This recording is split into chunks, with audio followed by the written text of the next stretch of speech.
Bismillahirrahmanirrahim. Assalamualaikum warahmatullahi wabarakatuh.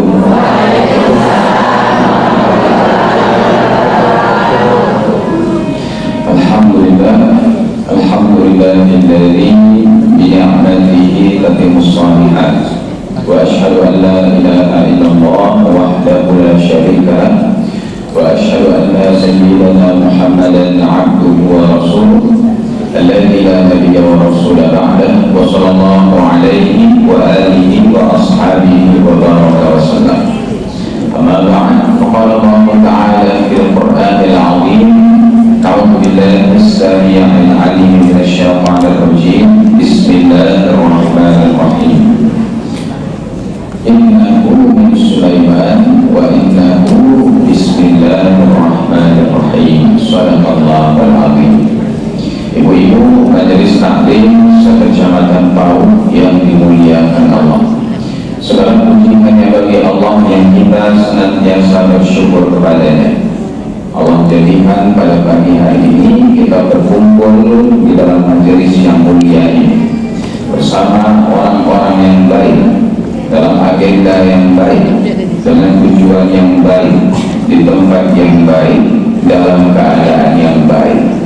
Mudah-mudahan dengan dipenuhinya agenda ini dengan kebaikan, mudah-mudahan Allah menjadikan agenda ini memberatkan timbangan kebaikan kita nanti di akhir ada. Amin. Dan kemudian satu hal yang jarang disadari oleh manusia adalah nikmat dikumpulkan bersama orang-orang baik, orang-orang saleh. Emang nikmat, tapi jarang disadari oleh manusia. Kenapa disebut sebagai nikmat? Sebab Nabi Shallallahu Alaihi Wasallam bersabda, kalian akan dikumpulkan, maksud kami, kalian adalah sebagaimana teman kalian. Kau sabda Nabi, kalian adalah sebagaimana teman kalian. Artinya apa? Untuk melihat bagaimana diri kita, maka lihatlah bagaimana teman kita. Karena biasanya orang itu pasti support dake orang yang mirip jodoh, yang seide jodoh, yang segagasan jodoh, yang cocok jodoh. Makanya kadang pas pemilu kada, yang satu saya kan, yang dua saya, yang tiga saya. Akhirnya ada boleh. Ini sadonya satu, makasihnya sadonya bersatu gitu. Semuanya sekarang sudah bersatu kembali. Nah, tidak ada lagi yang kata-kata itu. Nah, maka Allah itu akan mengumpulkan setiap orang sesuai dengan yang mirip dengan dia. Yang baik akan Allah kumpulkan dengan yang baik. Yang tidak baik akan Allah kumpulkan dengan yang tidak baik. Makanya dikumpulkan kita bersama di sini, dikumpulkan bersama orang-orang soleh. Mudah-mudahan kita termasuk orang-orang soleh itu dan salawat dan salam kepada baginda Rasulullah Sallallahu Alaihi Wasallam. Yang terhormat Ketua MTI Kecamatan Pau dan jajarannya, yang terhormat para ketua-ketua MTI tingkat kelurahan serta tingkat masjid. Kemudian yang terhormat ibu-ibu para tokoh masyarakat yang tidak bisa kami sebutkan satu persatu. Kemudian yang terhormat seluruh ibu-ibu hadirin yang tidak bisa kami sebutkan satu persatu, tidak disebut nama, tidak dibawa gelar. Insyaallah kita semua dimuliakan Allah. Amin ya rabbal alamin. Ibu yang mulia, pernah mencari anggota dalam ibu? Allah. Yang Allah takdir. Allah. Banyak orang. Yang Allah takdir. Orang banyak yang ada. Nah, di mana mencari anggota? Itu di Mamani. Gimana tuh? Masih dari Mamani? Oh, sampai. Ya, sampai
di Facebook ada dua dan lain sebagainya.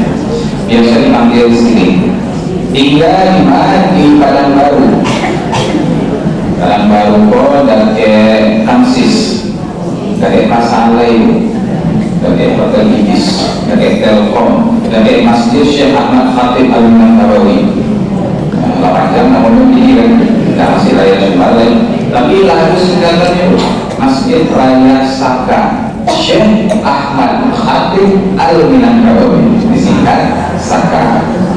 Nah, tapi kalau yang menang masih raya Sumbalik. Nah, kemudian kalau di Pekanbaru, nah, kampung Jawa di Pekanbaru 5, tepatnya di Pasio Mangarayan. Nah, ada yang sampai ke sini Bu. Masjid Islamic Center Pekanbaru ya. Nah, memang menjadi masjid contohan terbaik se-Indonesia.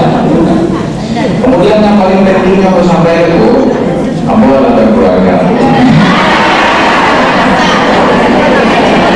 Tidak selalu memang kamu disampaikan apa itu? Karena di Facebook kamu dapat DM, dapat pesan messenger. Assalamualaikum Ustaz. Waalaikumsalam Ibu. Ustaz, Mama boleh nanya nggak Ustaz? Mama saya langsung. Aku sudah kenal sini dulu. Mama saya langsung. Coba jawab. Ini aku silakan. Ustaz alamat keluarga. Allah Bu, Allah para anak lo coba. Jadi ada kan? Ada apa tuh Bu? Oh ya rasa apa? Ada rencana Mama lo mandiri dulu.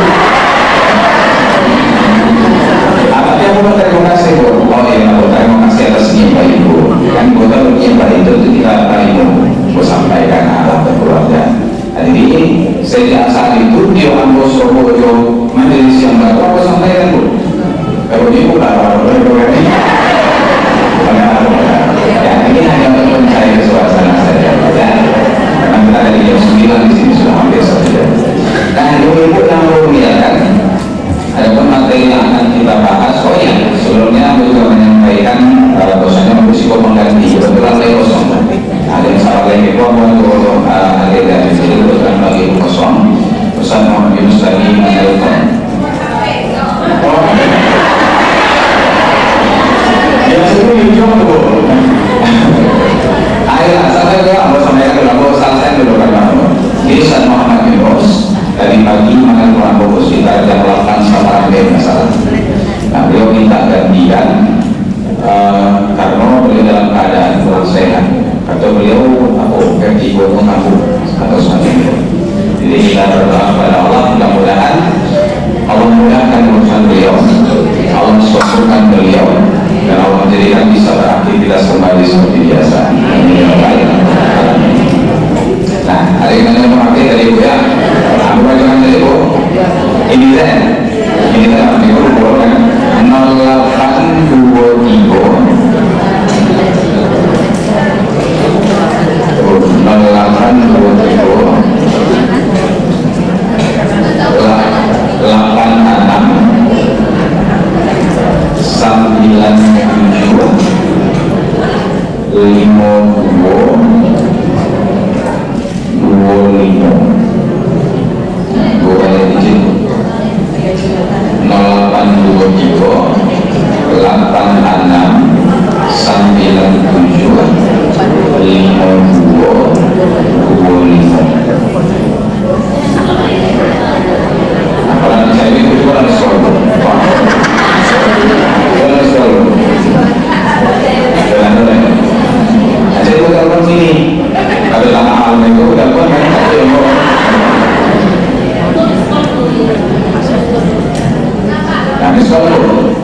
Bismillah.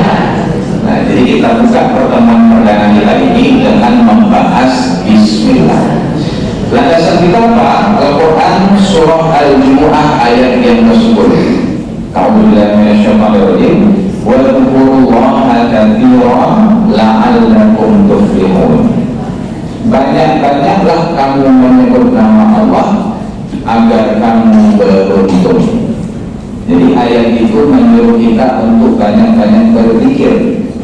Dan berzikir ini bukan hanya mengingat Allah saja, tapi juga menyebut nama Allah dengan lisan kita. Ya, banyak yang mengartikan zikir itu mengingat Allah, benar. Tapi bukan hanya itu saja, tapi lisan juga harus mengucapkan, menyebutkan nama Allah.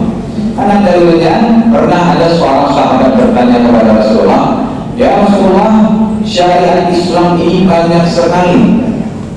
Apakah amalan yang sebaiknya saya perbanyak ya Rasulullah? Ajawab Nabi, hendaklah lisanmu senantiasa basah dengan zikir. Nabi katakan lisan basah dengan zikir. Berarti zikir itu amalan lisan yang tujuannya adalah mengingat Allah. Nah, maka kata Allah dalam Al-Quran, banyak-banyaklah kamu menyebut nama Allah, berzikir, maka kamu beruntung. Ada banyak kalimat-kalimat zikir, kalimat-kalimat thayyibah. Kita bisa pilih sendiri mana yang suka. Dan yang akan kita bahas sekarang adalah salah satu kalimat thayyibah tersebut, yakni kalimat Bismillah. Ibu-ibu yang mulia, Bismillah ini adalah kalimat yang sangat mudah diucapkan. Dan karena itu banyak yang menyepelekan atau tidak tahu bahwa Bismillah ini besar keutamaannya. Jadi Bismillah walaupun murah mengucapkan itu, walaupun ringan tidak, tapi sangat berat keutamaannya. Nah, sekarang kita tinjau dulu, adakah Bismillah disebutkan dalam Al-Quran? Ada 114 surat. Ada berapa yang pakai Bismillah? 113 surat, kecuali satu surat, yang ini surat At-Taubah. Nah, selain itu, adakah Bismillah disebutkan dalam Al-Quran, dalam ayat? Ada. Bahkan ayat yang pertama kali turun. Akhirnya bertanya, ayat yang pertama kali turun adalah surah Al-Alaq ayat 1-5. Benar. Ada tak ibu yang menjawab Al-Fatihah tadi? Ada. Nah, apa ada bu? Di beberapa tampil yang bertanya, sampai yang masih raya tinggi itu ada yang menjawab Al-Fatihah. Nah, izinkan aku mengoreksi ya. Jadi Al-Fatihah itu bukan ayat yang pertama kali turun. Memang posisinya pertama, tapi bukan dia yang pertama kali turun. Itu adalah urutan yang dikehendaki Allah. Adapun yang pertama kali turun surah Al-Alaq ayat 1-5. Kita baca. A'udzubillahi minasyaitonir rajim. Iqra bismi rabbikal ladzi khalaq. Iqra artinya bacalah bismi rabbika, bismi dengan nama rabbika, Tuhan. Pertanyaannya, rabbika itu siapa itu? Siapa rabbika? Tuhan itu Allah. Berarti bismi rabbika itu Bismillah. Iqra bismillah, bacalah dengan menyebut nama Tuhanmu. Ayat yang pertama kali turun menyuruh Allah membaca Bismillah. Jadi memang luar biasa keutamaan dari Bismillah ini. Ayat yang pertama kali turun memerintahkan kita melakukannya. Kemudian ada lagi tidak Bismillah disebutkan dalam Al-Quran? Ada. Quran surah An-Naml ayat 30. A'udzubillahi minasyaitonir rajim. Innahu min Sulaiman wa innahu bismillahirrahmanirrahim. Sesungguhnya ini surat dari Sulaiman, dan sesungguhnya dengan nama Allah yang Maha Pengasih Maha Penyayang.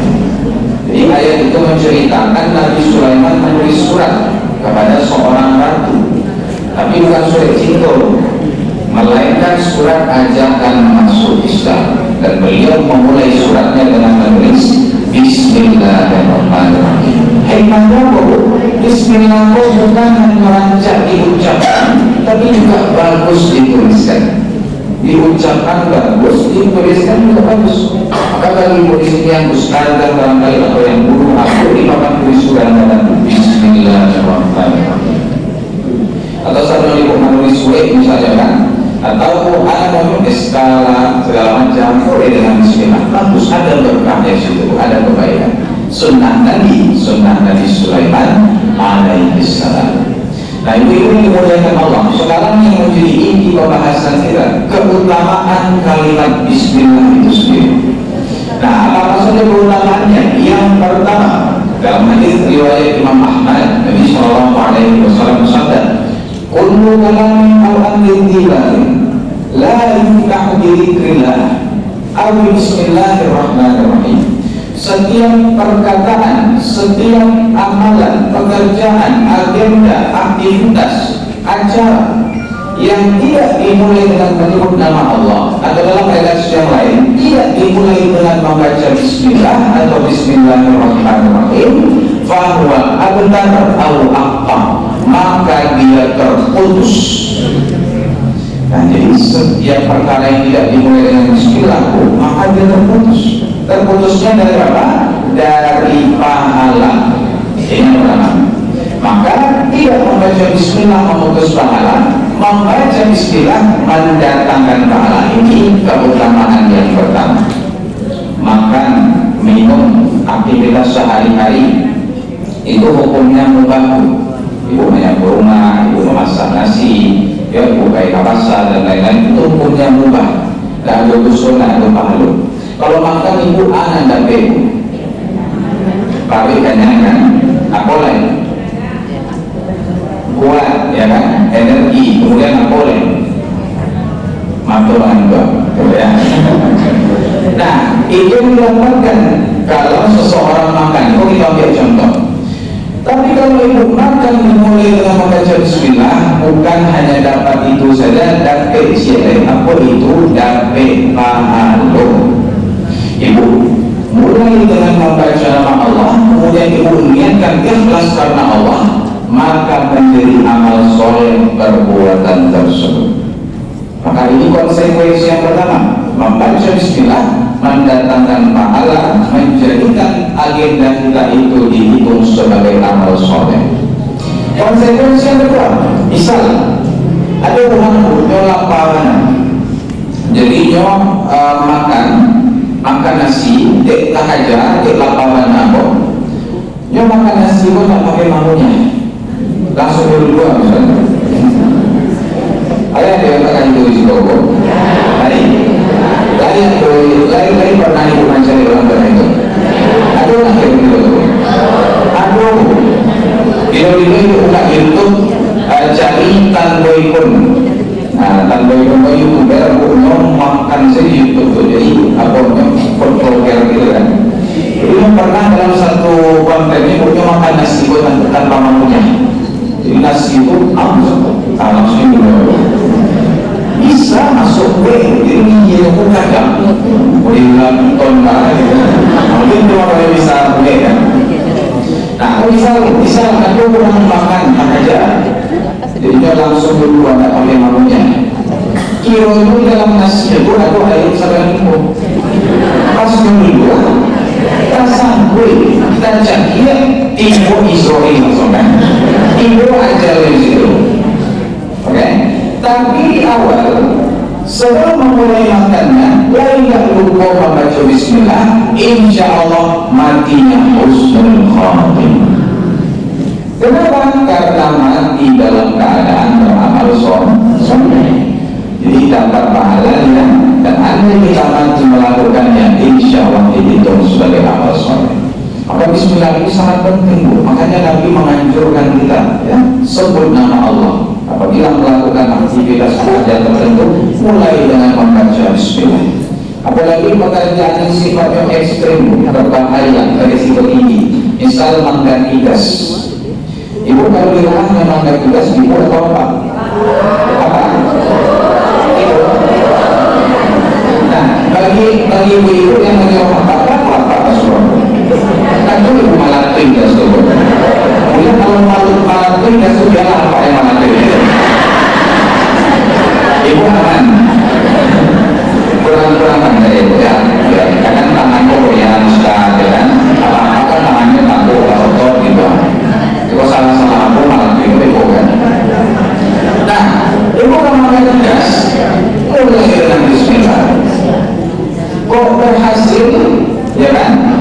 yang diinginkan, alhamdulillah. Kok nyampang, alhamdulillah, malah terus misalkan, insya Allah yang berdua jawab. Pas buka kantor dipetik, dan selalu jawab, alhamdulillah. Husnul khatimah. Atau apa saja, ibu, misalnya apa lah, ya kan, mengganti lampu atau memakai listrik, berbahaya tuh. Mulai dengan Bismillah.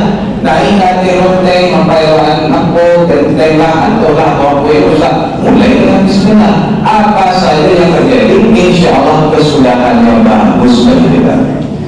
Nah, termasuk lagi dari sifat dalam misal khatam Quran, ya kan?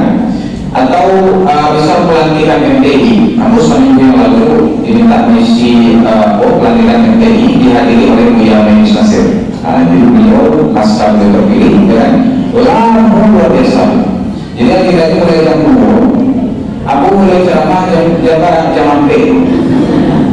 Badannya malam itu, ya kan? Pas sampai pulang makasan, lagi sebulan dan satu saja pasar seribu dalam lalu biasa. Akhirnya saya pasar baru menceramah. Itu banyak pulang kan? Ada kalau lamuran orang masak berkali, ya kan? Ada yang dan lain sebagainya. Mulai dengan Bismillah agenda tersebut, insya Allah bukan agenda yang menghabiskan umur. Dan kalau tidak dimulai dengan Bismillah, maka hubungan di situ. Tapi dimulai dengan Bismillah, insya Allah 2 jam dari itu dihitung sebagai amal soleh di sisi Allah. Apabila moderator itu dianjurkan, ya kan? Untuk apelnya acara kita, mari kita mulai dengan membaca Bismillah. Itu tujuannya. Menjadikan aktivitas itu bernilai pahala di sisi Allah, bukan agenda sia-sia dan kita mendapatkan pahala darinya. Ibu-ibu sedang jemaah yang Allah muliakan.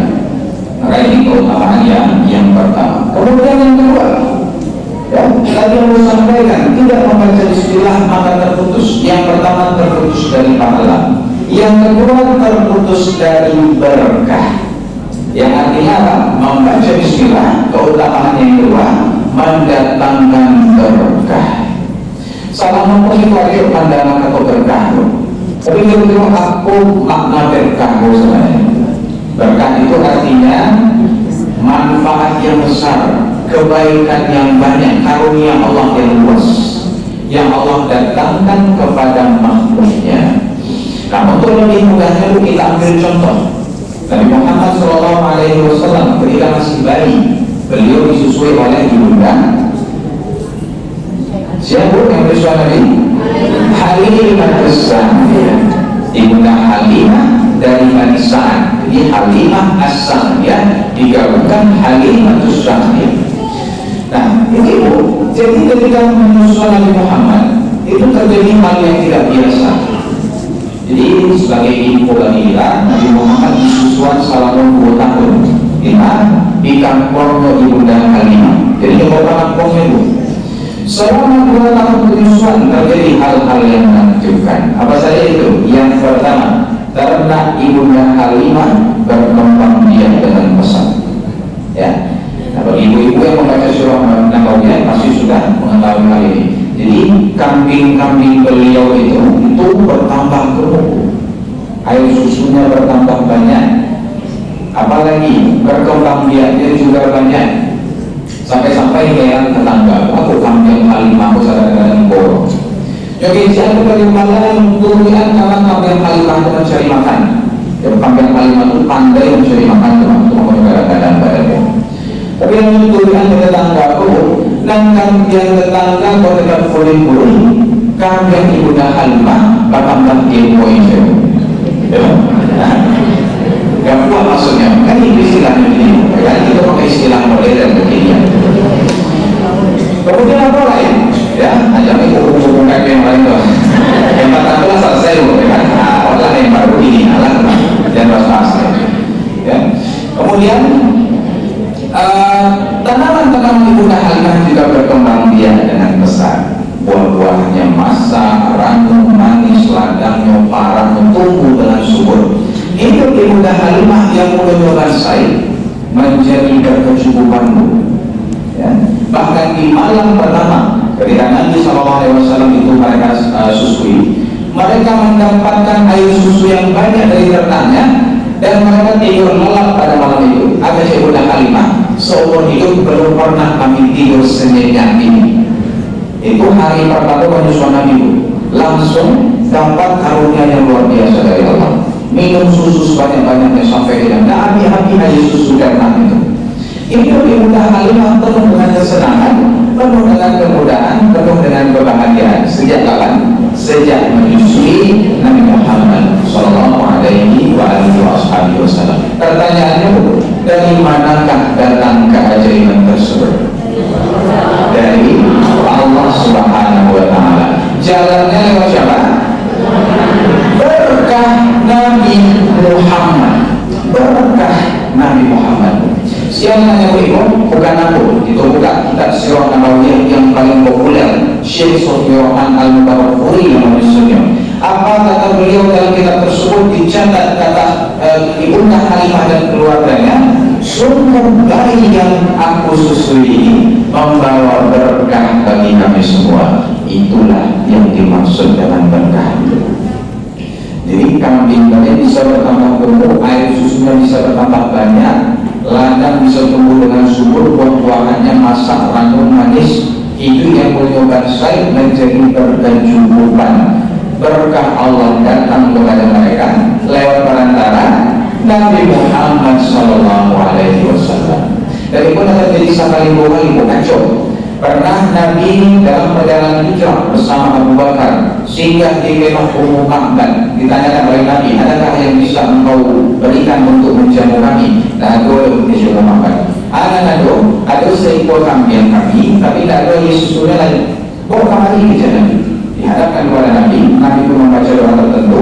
Kemudian Nabi perah air susunya, kuning susunya, dan keluar dari susu sebanyak-banyak itu.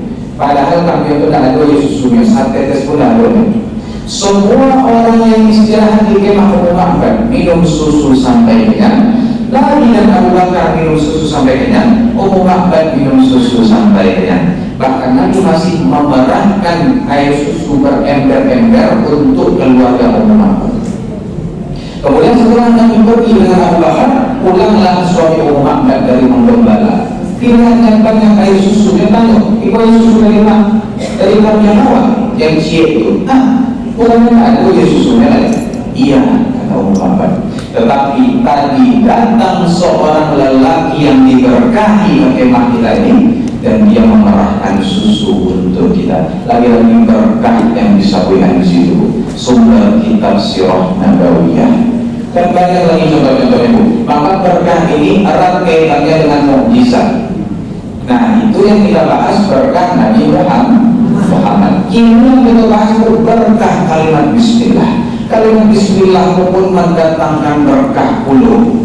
Apa maksudnya berkah tersebut? Kita ambil contoh masalah makan tadi. Ya. Yang pertama, dalam hadis riwayat Imam Abu Dawud diceritakan, pernah Nabi Shallallahu Alaihi Wasallam makan bersama 6 orang sahabat. Tiba-tiba datang seorang Arab Badui, ikut yang makan bersama Nabi. Jadi dia nyuruh saja itu, satu yang makan. Nabi suruh makan di para sahabat, langsung nyuruh satu yang makan. Nah, kemudian apa kata Nabi? Ama innahu law sammalaka fahm. Andai orang Arab Badui ini membaca Bismillah pas mau makan tadi, niscaya makanan ini cukup untuk kalian. Maka berkah Bismillah yang pertama, kita ambil contoh terhadap makanan, mendatangkan kecukupan kepada makanan. Jadi makanku supaya kenyang, supaya cukup harus banyak sebenarnya. Bismillah mendatangkan kecukupan. Maka misalnya ibu jawab baju di rumah, hari hujan labik, tak bisa keluar. Ada makanan, tapi cukup untuk satu orang saja. Yang tadi masak tak ada, yang tadi makan tak ada, cuma itu saja. Bahas solusinya bu, lapangkan dan dulu, ikhlaskan niat, baca Bismillah, makan sapi yang baju jawab, insya Allah cukup.